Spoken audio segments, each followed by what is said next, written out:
पहले तो प्रणाम सभी को, स्वागत है आपका आपके अपने परिवार पीजे प्लेनेट में। तो जैसा कि हमारी मेडिकल सीरीज चल रही थी और उसमें हम 5 वीडियो पहले ही बना चुके हैं, जिसमें हम कवर कर चुके हैं आइस के सभी पॉइंट को, टीथ के सभी पॉइंट को, ईयर्स के सभी पॉइंट को, या जो हमारे चेस्ट होता है उसके सभी पॉइंट को, कैरी एंगल को, ये सब कवर कर चुके हैं। इनका लिंक आपको डिस्क्रिप्शन में मिल जाएगा, वहाँ से आप इन्हें देख सकते हैं। तो चलिए आज स्टार्ट करते हैं छठी वीडियो, जो कि हमारी रहने वाली है फुट के कई सारे पॉइंट्स पे। यहाँ पे हम कवर करेंगे knock knee, bow legs, flat foot, hallux valgus, hallux rigidus, varicose veins, और इसके अलावा वेरिकोज अल्सर हो गया, हेमाटो हो गया, जेनुरी कर्वेटम हो गया। इसके अलावा भी कुछ और पॉइंट्स हैं, उन पर भी चर्चा करेंगे। और साथ ही साथ हम बात करेंगे कि कैसे इन्हें इंप्रूव किया जा सकता है। और इनके बारे में यूट्यूब पर बहुत ज़्यादा मिथ्स फैले हुए हैं, बहुत ज़्यादा अजीब अजीब बातें बताई हैं जो कि इवन इनमें है ही नहीं। और इन्हें कैसे आप सही से करके इनके बारे में एक्सरसाइज करके इन्हें सही कर सकते हैं, या कुछ पॉइंट्स हैं जिन्हें सही नहीं किया जा सकता, उन पर भी बात करेंगे। और इतना भी हम बताते हैं कि यूट्यूब पे इससे अच्छी आपको इन टॉपिक्स पे वीडियो नहीं मिलेगी, और ना ही एक साथ इतने टॉपिक्स आपको मिल जाएं। तो बस ये है, अगर मिलते भी हैं आपको तो कमेंट जरूर करिएगा, वहाँ हम देखेंगे भी। ठीक है, तो चलिए स्टार्ट करते हैं वीडियो को, और इनके बारे में मिथ्स भी जानेंगे जो अलग अलग चैनल वालों ने, टीचर्स ने फैला रखे हैं, जबकि वास्तव में ऐसा कुछ है ही नहीं। तो चलिए आगे चलते हैं। यहाँ पे हम सबसे पहले बताना चाहते हैं कि जितनी भी चीज़ें होंगी मिनिस्ट्री ऑफ होम अफेयर्स के अंडर, ये जो लेटर है उसके हिसाब से हम बात करेंगे, कोई फेक बात नहीं हो रही होगी यहाँ पे। और इसी में गाइडलाइंस दे रखी है कि कैसे जो आपका डीएमई है, मेडिकल टेस्ट है, वो होना है। तो चलिए आगे चलते हैं। और यहाँ पे हम सारे पॉइंट जो कि हम पहले बता चुके हैं, तो दोबारा बताने का उनका मतलब नहीं है यहाँ पे जो लिख रखे हैं। अब आगे चलते हैं। तो यहाँ हमारा पहला पॉइंट आता है नोकनी का, जिसे हम जेनुवेल्गस भी कहते हैं। अब ये जेनुवेल्गस क्या होता है, इसे देखते हैं और कैसे मेजर किया जाता है। तो यहाँ पे ये जो घुटने होते हैं वो मिल जाते हैं, लेकिन इसका मेजरमेंट घुटने से नहीं किया जाता है। यहाँ पे ये जो आपके एंकल होते हैं उससे किया जाता है कि कितनी डिस्टेंस होनी चाहिए। और ज़्यादातर यूट्यूब पर इसी के बारे में मिथ फैला हुआ है कि अगर आपके ये घुटने मिल रहे हैं तो आपको नोकनी है। ऐसा बिल्कुल नहीं है। हाँ, ये एक तरीका है पहचानने का कि हाँ घुटने मिल रहे हैं तो नोकनी है, लेकिन डॉक्टर जो मेजर करता है वो यहाँ से करता है। साथ ही साथ यूट्यूब पे बहुत सारी वीडियोस मिल जाएंगी, अलग अलग तरह के अतरंगी आपको आइडियाज़ मिल जाएंगे कि आपको पैर टाइट करके खड़ा होना है जिससे डॉक्टर को नहीं पता चले, या फिर आपको पैर पीछे करके खड़ा होना है। तो ऐसा बिल्कुल नहीं करना है, क्योंकि अगर ऐसा करेंगे तो आप साथ इसमें तो प्रॉब्लम करेंगे, साथ ही साथ अपने पैरों में कुछ और भी डिफॉर्मिटी जैसा उसे मतलब प्रतीत करा रहे होंगे। वो डॉक्टर बहुत ज़्यादा एक्सपीरियंस्ड होते हैं, तो उन्हें सारा पता होता है कि बच्चा क्या कर सकता है या फिर इसे कौन सी डिफॉर्मिटी है, तो वो देखते ही पहचान लेते हैं। आपको बहुत ज़्यादा हाथ पैर को ऊट-पटांग तरीके से चलाने की ज़रूरत नहीं है, वरना उन्हें ये लगेगा कि आप होशियारी दिखा रहे हैं, तो आपको रिमेडिकल भी दे सकते हैं। साथ ही साथ अगर आपको डिफॉर्मिटी है तो इसे एक्सरसाइज से भी सही किया जा सकता है। और इसे कैसे मेजर करते हैं वो हम देख लेते हैं। तो यहाँ पे एक लकड़ी का ब्लॉक होता है, उसका यूज किया जाता है। यहाँ पे ये एंकल के बीच की ये जो डिस्टेंस होती है ये मेजर की जाती है, इसी से पता चल जाता है कि आपको नोकनी है या नहीं है। तो यहाँ पे आप देख सकते हैं ये जो लकड़ी का ब्लॉक है इससे मेजर करते हैं यहाँ पे डिस्टेंस। और ये जो डिस्टेंस है, मिनिमम डिस्टेंस जो होनी चाहिए हमारी 5 सेंटीमीटर होनी चाहिए, 5 सेंटीमीटर से कम नहीं हो।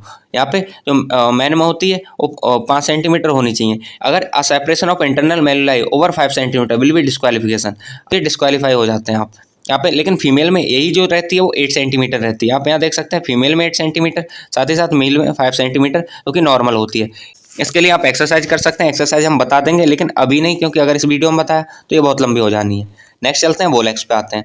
बोलेक्स होता है, इसी को हम बोलेक्स के अलावा ये सॉरी बोलेक्स को हम इमेज से समझ लेते हैं यहाँ पे, और बोलेक्स को ही हम जेनुवेरस भी कहते हैं। यहाँ पे आप देख सकते हैं इनमें क्या होता है, जो आप घुटने की जो डिस्टेंस होती है वो बढ़ जाती है, बहुत ज़्यादा बढ़ जाती है। और इसका मेजरमेंट भी यहीं से किया जाता है। 7 सेंटीमीटर है, ये नॉर्मल है। अगर इससे ओवर हो जाता है, मोर देन 7 सेंटीमीटर हो जाता है, तो यही आपका बोलेक्स का कारण बन जाता है। और यहाँ पे बोलेक्स इसे ऐसे भी इसीलिए भी कहते हैं क्योंकि ये आपके जो पैर होते हैं वो जैसे हो जाते हैं, तीर जैसे हो जाते हैं, देख ही सकते हैं आप, ये रहा ये। और फिर आगे आते हैं, एक पॉइंट आता है जेनुरी कर्वेटम, जिसे हम आगे भी कवर करेंगे क्योंकि इसके बारे में बातचीत आगे भी होगी। तो यहाँ पे अभी कोई बात नहीं करते हैं, आगे चलेंगे। आगे चलते हैं, तो ये हमारे ये 2 पॉइंट हो जाते हैं बोलेक्स के और नोकनी के। इनका मेजरमेंट इसी तरह से होता है, ब्लॉक से आपको बिठा के लेटा के किसी भी तरह से कर सकते हैं वो, ये हमारा भी किया गया था। तो आगे चलते हैं। अब थोड़ा सा यहाँ आता है flat feet. Next point flat feet की अगर हम बात करें, या फ्लैट फुट भी कहते हैं इसमें। यहाँ पे आपका जो नीचे से तलवा होता है पैर का वो फ्लैट हो जाता है, और ये डिफॉर्मिटी होती है। इसमें इम्प्रूव करने में, इसमें सही करने में बहुत दिक्कतें होती हैं, इवन सही भी नहीं हो पाती। यहाँ पे आप देख सकते हैं नीचे से इसका पैर बिल्कुल फ्लैट हो रखा है। इवन हमारा नॉर्मल पैर जो होता है वो कुछ इस तरह का होता है, इस तरह से कर्व होता है। अगर कर्व नहीं है आपका तो फ्लैट फिट की कैटेगरी में आ जाता है, जैसा कि यहाँ पे ये देख सकते हैं आप। अब इसको कैसे सही किया जा सकता है या फिर कैसे चेक किया जाता है ये भी देखते हैं। सबसे पहले इसका चेक, एक तो आपको सीधे खड़ा करते हैं और फिर पैर उठवा के देखते हैं। एक हाथ से आप पैर ऊपर को पकड़ के तलवा दिखाते हैं डॉक्टर को, और नीचे से अगर फ्लैट होता है तो फ्लैट फिट दे देता है। फिर इसका सेकेंड टेस्ट भी किया जाता है, आपको एक पानी की तरफ ले जाया जाता है, पानी में आपका पैर रखवाते हैं और उसके बाद आपको चलवाने के लिए बोलते हैं। आप चलते हैं तो नॉर्मल जो पैर होता है वो कुछ इस तरह से अपना जो निशान होता है वो कुछ इस तरह से छोड़ता है। वहीं अगर आपका फ्लैट फुट हो रखा है तो आपका पूरा चौकोर निशान बन जाता है, जिससे डॉक्टर को पता चल जाता है कि आपको फ्लैट फीट है। तो ये होता है।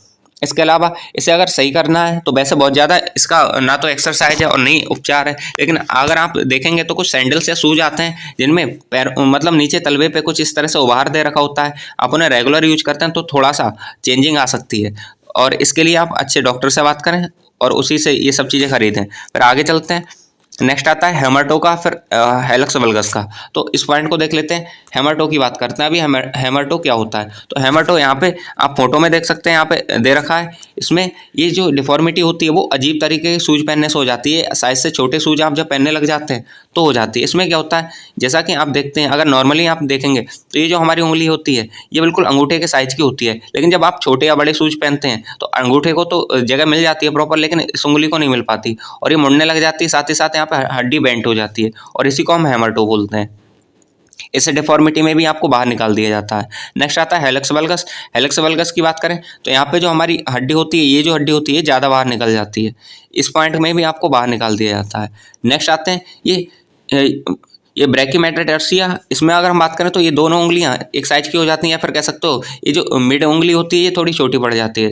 तो इसमें ये ब्रैकीमेटाटार्सिया में भी आपको बाहर निकाल दिया जाता है। अगर हम बात करें नॉर्मल टोस की तो कुछ इस तरह से होते हैं। इस तरह से आपकी उंगलियों के मतलब दिखना चाहिए। अगर ऐसी हैं तो कोई इशू नहीं है, आपको बाहर नहीं निकाला जाएगा। तो ये थे कुछ पॉइंट यहाँ पे। और हम बात करें तो एक पॉइंट और भी आ जाता है हमारा, ये हेल्क्स रिजिडस बोलते हैं, जो कि ऊपर नहीं लिख रखा है। तो इस लिस्ट में मे भी शायद नीचे हो, ये लिख रखा है, तो इसके बारे में हम देख लेते हैं। तो यहाँ पे क्या होता है, ये जो आपकी हड्डी होती है ये थोड़ी सी बढ़ जाती है, जिससे रेंज ऑफ मोशन कम हो जाता है पैर का। ये हम मार्क करके बता देते हैं। ये हड्डी होती है, इसका साइज थोड़ा सा इंक्रीज हो जाता है, जिससे आपका ये जो रेंज ऑफ मोशन होता है, ऊपर नीचे आप चला पाते हैं अंगूठे को हाथ से पकड़ के या फिर पैर को, तो ये कम हो जाता है। ये पैर का ऊपर उठना या फिर नीचे जाना ये थोड़ा सा कम हो जाता है, रेंज ऑफ मोशन कम हो जाता है, जिससे ये प्रॉब्लम रहती है और इसमें भी आपको बाहर निकाल दिया जाता है। नेक्स्ट आते हैं ये जेनुरी कर्वेटम, जिसके बारे में हमने बोला था अभी नीचे बात करेंगे, तो ये पॉइंट आ जाता है। इसके बारे में भी चर्चा कर लेते हैं। जेनुरी कर्वेटम, इसमें क्या होता है, जो नॉर्मल फुट होता है हमारा कुछ इस तरह से होता है। नॉर्मल पैर होता है ऊपर से नीचे तक कुछ इस तरह से होता है। वहीं ये जो जेनुरी कर्वेटम होता है ये कुछ इस तरह से हो जाता है, कर बन जाता है हमारे पैर का। और सबसे मेन बात, ये सबसे ज़्यादा गर्ल्स में देखने को मिलता है। फीमेल्स में बहुत ज़्यादा होता है, मेल्स में भी होता है, लेकिन फीमेल्स में बहुत ज़्यादा देखने को ये मिलता है। अब आगे चलते हैं, इसका मेजरमेंट कैसे होता है। तो आपको एक सीधी मतलब एक बॉक्स टाइप में मशीन होती है, उस पर बिठा दिया जाता है और ये एंगल चेक करती है आपका कितना होता है। यहाँ से इस तरह से एंगल चेक करती है, और ये एंगल 10 डिग्री से ज़्यादा हो जाता है तो आपको बाहर निकाल दिया जाता है। और ये मेनली फीमेल्स में होती है और इसका उपचार भी कोई नहीं है मे बी। तो बस इतना है। बाय बर्थ ये कुछ डिसीजेस हैं या फिर कह सकते हो डिफॉर्मिटी है, इसी वजह से इनके इतने ज़्यादा उपचार भी नहीं है। अब जैसा कि हम बात तो कर चुके हैं इन सब पॉइंट्स पे, फिर भी एक बार कंसाइज वे में देख लेते हैं कि इनमें किस किस तरह से डिस्क्वालीफाई किया जाता है। तो अगर आप जो जॉइंट हैं उन्हें चलाने में थोड़ा भी आपको प्रॉब्लम होती है या फिर कोई भी जॉइंट को चलाने में लिमिटेशंस रहती हैं तो आपको बाहर निकाल दिया जाता है। साथ ही साथ अगर कोई फुट का पार्ट नहीं है आपका या कोई हड्डी नहीं है तो डिस्क्वालीफाई कर दिया जाता है। साथ ही साथ ये हेलिक्स वैरस वल्गस इन सब के बारे में हम पहले बात कर चुके हैं। या फिर कह सकते हो वॉकिंग, चलने में मीन्स मार्च करने में, रनिंग करने में, जंप करने में इसका समय आपको प्रॉब्लम होती है या फुटवियर पहनने में प्रॉब्लम होती है तो डिस्क्वालीफाई कर दिया जाता है। साथ ही साथ ये भी हम पहले बता चुके हैं तो इसे बताने की जरूरत नहीं। अगर फ्लैट फुट होता है तब भी आपको बाहर कर दिया जाता है। तो ये सब चीज़ें थी। या फिर जो टोनेल्स हैं वो इनग्रोन होते हैं तब भी आपको डिस्क्वालीफाई कर दिया जाता है। तो ये तो चीज़ें थी जो आपके रिलेटेड थी कह सकते हो नी से। अब बात करते हैं कि हम लेग से रिलेटेड जो पॉइंट्स होते हैं, पैरों से रिलेटेड जो पॉइंट्स होते हैं उनके बारे में। तो चलिए उन्हें स्टार्ट करते हैं। तो इसके बाद जो नेक्स्ट पॉइंट आ जाता है वो हमारा आ जाता है वेरिकोस वीन्स का। वेरिकोस वीन्स, इसमें हम देख सकते हैं यहाँ पे सर्कल कर रखे हैं कुछ चीज़ें। जैसे यहाँ पे जो नसें होती हैं आपकी पैरों के पीछे, ये कुछ छल्लेदार इस तरह से नसें दिखने को मिलती हैं। ये जो नसें होती हैं ये वेरिकोस वीन्स के कैटेगरी में आती हैं और ये कुछ जगह हार्ड हो जाती हैं, कुछ जगह सॉफ्ट होती हैं, कुछ जगह इसमें पाल्पिटेशन देखने को मिलता है। मीन्स ये चलते हुए दिखाई देती है। जैसे हम सांस लेते हैं तो ऊपर नीचे होती है हमारे पेट, इसी तरह से ये नसें भी चलते हुए मतलब दिखाई देती हैं। साथ ही साथ यहाँ पे ये देख सकते हैं ये गांठ जैसी दिखाई देने लग जाती हैं। कुछ जगह ऐसा होता है ये बहुत कम विजिबल होती हैं, बिल्कुल मकड़ी जैसी। यहाँ पे इन्हीं को स्पाइडर बीन्स कहते हैं। इन्हीं ये कई सारी कैटेगरीज हैं। यहाँ पे आप देख सकते हैं ये बहुत ज़्यादा हार्ड हो जाती हैं, तो ये भी इसी कैटेगरी में आती हैं। यहाँ पे एक पार्ट है यहाँ पे ये जो बीन्स होती हैं, हम इरेज करके यहाँ पे दिखा देते हैं आपको। तो ये वेरिकोस बीन्स की कैटेगरी में नहीं आती है, नॉर्मल कुछ लोगों में देखने को मिलती हैं। लेकिन साथ ही साथ यहाँ पे नीचे एक तरह की बीन्स दे रखी हैं जो कि कुछ इस तरह से दे रखी हैं यहाँ पे ये।